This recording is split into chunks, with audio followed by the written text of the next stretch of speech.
Eyni dərəcəli yolların kəsişməsində hərəkət demək olar ki, günün bütün saatlarında belə olur.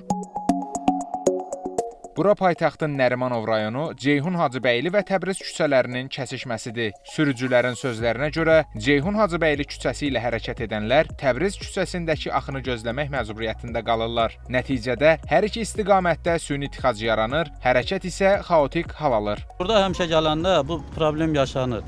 Hələ günün bəzi saatlarında ki, pik saatlar var, onda burada sıxlıq olur, keçilməsi. O tərəfdə də bilmirəm, baxmısınızmı, yolun qarşı tərəfində də stop qoyulub, dayanma durma, gözləməlisiniz. Bu tərəfdədir.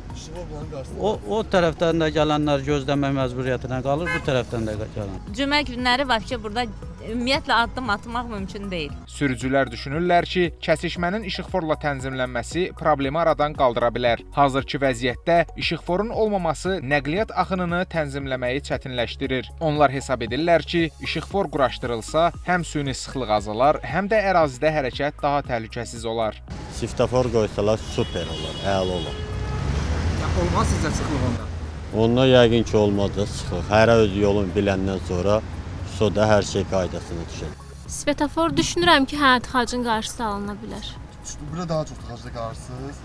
Olur, bəli, olur. Valla bu yolda hamımız çaşbaş qalırıq. Bəlkə də işıqfor olsa bizə daha rahat olardı. Məsələ ilə bağlı Nəqliyyatı İntellektual İdarəetmə Mərkəzi də açıqlama verib. Qurumdan Xəzər xəbərə bildirdilər ki, qeyd olunan kəsişmədə həm müşahidə kameralarının imkanlarından istifadə etməklə, həm də əməkdaşlarımız tərəfindən yerində baxış keçirməklə təhlillər aparılır. Təhlillərin nəticəsinə uyğun olaraq müvafiq qərar qəbul ediləcək. Ramal Abdullayev, Elbrus Kərimli, Cabbar Qaryağdoğlu, Xəzər xəbər.